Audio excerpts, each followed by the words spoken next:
This is the 10-Minute Teacher Podcast, episode 713, How to Engage Students in Zoom and Teach Effectively at a Distance, with Erin Johnson. Welcome to the 10-Minute Teacher Podcast, hosted by author, educator, speaker, and mom, the Cool Cat teacher, Vicki Davis. Many of us are learning to traverse between online and in-person classroom situations, and we can all use as much help as we can get to improve our teaching skills in those areas. Vicki's guest today, Erin Johnson, is Associate Dean of Educational Technology at Denver Seminary, a graduate school in Littleton, Colorado. During the initial days of COVID, Mr. Johnson was a sought-after aide to institutions that needed help transitioning their facility to online delivery. His books have become go-to resources for colleges, universities, and K-12 school districts. His practical, easy-to-read ideas are those you can put into practice right away. Erin's background includes work as a junior high and high school teacher, instructional designer, and faculty developer. So he's been there, done that, and he can help you do the same. So let's go. Enjoy. Educators, do you want the inside scoop on the latest student engagement techniques being used by districts, schools, and teachers in distance and hybrid learning? Then you need to download a copy of Go Guardian's 2020 State of Engagement Report, sponsor of today's show. Stay tuned at the end of the show to learn how to receive this valuable report. Today we're talking with Erin Johnson, author of the recently published book, Online Teaching with Zoom. Now, we know this can apply to Teams, Google Classroom, all these different types of things, but Erin, the number one complaint teachers have who are teaching online is, how can I engage my kids? I'm sitting there looking at everybody with their camera off. Like, is anybody there? That's a hard one, right? Yeah, it is. And so much depends on your institution. It depends on the school you're working with and the protocols you have in place. I'm a big fan of having a protocol where everyone is able to see one another. I just think of coming to class, I wouldn't have a big piece of poster board in front of my face.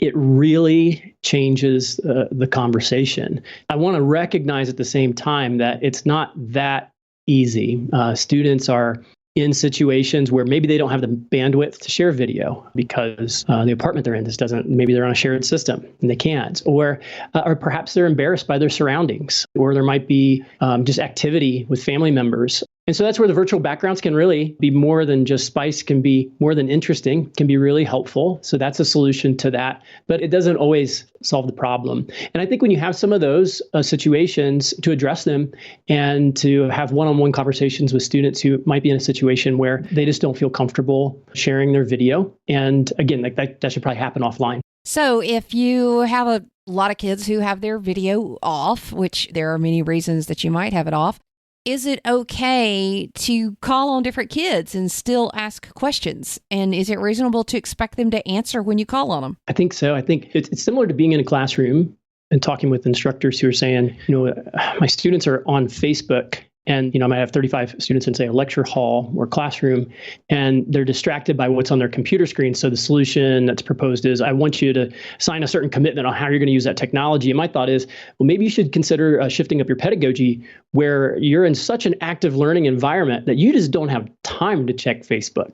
Or you do, but it's such a challenge because you're involved in group-based learning. You're being asked direct questions, and you kind of don't know when that next question is going to come. And all of that could be a challenge to how we've become accustomed to teaching.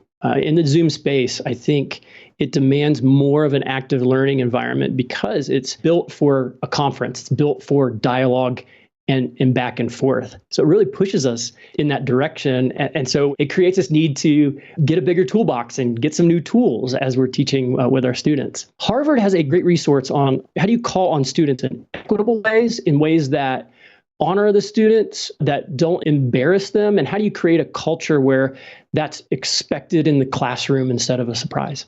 Well, and you can even use tools like Nearpod that show if they're engaged or not within Zoom. There's even a plugin now for it. And so there are ways to do it. So let's talk about active learning. Do you think the teacher should just be lecturing the whole 30 minutes to an hour? Or what would active learning look like in Zoom or any other platform? Yeah, lecture is always a challenge. And the big challenge is just human physiology. And I don't know if generations have big differences in attention spans, but the baseline is really the fact that our bodies have a rhythm to them where our attention at the beginning of a class, or if we're in church or at a movie even, it peaks at about 10, 15 minutes, and then it dives and it never returns to that level of focus. And our body's energy kind of then goes in this wave, if you can imagine, for the next, if we're in class for another 40 minutes or 3 hours, whatever it is, it goes up and down about every 10 to 15 minutes. And so ways to reset that are to interject active learning. And they can be very short. They can be, hey, I want you to take 1 minute and I'd like you all to reflect on this. Have a piece of paper at your desk in front of you, and I want you to write down, be ready to share, because I'm going to call on a few of you in 1 minute. Okay, go. You got 60 seconds. So something as simple as that, and that question, you may not even have to prepare for it. It just kind of comes alive in the moment. But what that tells me is that probably we need to stick with 10 to 15 minutes of lecture, probably in any situation, but even more so in the Zoom classroom. So you might have 10 or 15 minutes of lecture, and then you have another activity, and you've just got to break it up. Yeah, because you need to be able to deliver that information to students. But in this environment, there's so many more things that can distract them. And it's not just technology, right? I mean, so many of us, I was just in a meeting a little bit ago, and I was going and checking my book sales or my email, or those kinds of things just draw little bits and pieces. But probably more so than that, we're in our homes. And so I'm hearing my children and how they're doing. Did someone just get hurt downstairs?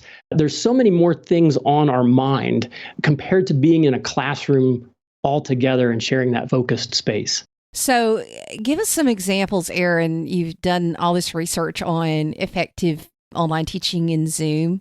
What are some teaching practices that you've heard of that you're like, wow, if teachers would just do this, it would really help so many more students learn? Polls are a great one because they're so simple and everyone can respond. So in a large group setting, the real drawback is the conversation is usually between the teacher and a few students. Usually you don't have a robust conversation. But if you want to do really quick feedback where everyone gets to participate, you could engage a poll that asks students, did you find the reading challenging? Or it could be a quick quiz for you to get an idea, kind of a pre-assessment of where they are, and for them to get an idea of how well they're comprehending the material. So those kinds of things, especially at the beginning, but peppered throughout your learning experience, can be an easy way to break things up. But then on the other end of the spectrum, if you're getting more sophisticated, more involved, that's where you're really moving students into breakout groups, to dialogue, to perhaps, like, one of my favorite things I've seen recently are the escape rooms. These are basically using a Google survey with kind of choice logic for students to try to do problem solving together. And that takes a lot more time investment, but it's incredibly engaging. And then you can go around to the different breakout rooms and coach students. They might be stuck in a certain place. So you can ask them questions. They can ask you questions for clarification. You can get even more sophisticated. In the book, I talk about how to do debates and how do you structure a debate in a Zoom setting. Really, in any setting, it needs a fair amount of structure. You may have jigsaw conversations. The jigsaw method is also a really effective way to use breakout groups and even large groups to look at different parts of an issue, of an experiment, of a story problem. It's a way that can involve all of the learners instead of just a few. So some of the research I was looking at exploring a large lecture classroom is that the instructor typically communicates with 4 to 11% of the students, and probably 100% of the conversation is student to professor. In a lot of online environments, it really changes that to where a majority of the interaction moves to student. And that really upsets many people's understandings of how learning works. Is that just shared ignorance? And I think it's not. If the teacher provides structure to the conversation, structure to the experiences, and then is able to go into those breakout rooms and scaffold learning. Excellent. I even wonder, there's a great app on the iPad called Equity Map that lets you map out if everybody is conversing. And a lot of times I've had conversations and put those up on the board, and I'm just sitting here thinking, wow, I bet that would be a great tool to use in Zoom to make sure everybody is participating and they can kind of track the conversation. So as we finish up Erin, I want you to fill in the blank. During distance learning, I hope educators don't blank. My first thought's give up.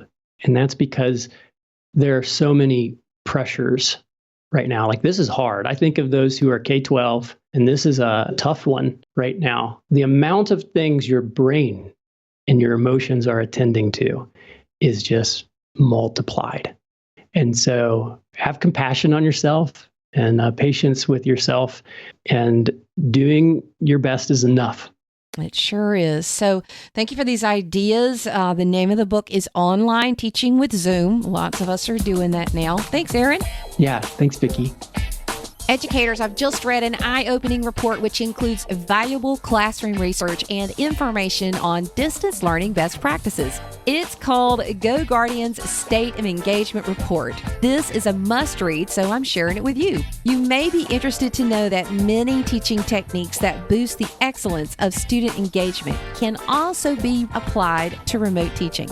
Engagement can go up, even though the environment is very different. There's so much more in this report. Download your copy of the State of Engagement Report 2020 from Go Guardian now at coolcatteacher.com/engage for the latest research on student engagement. That's coolcatteacher.com/engage. Now,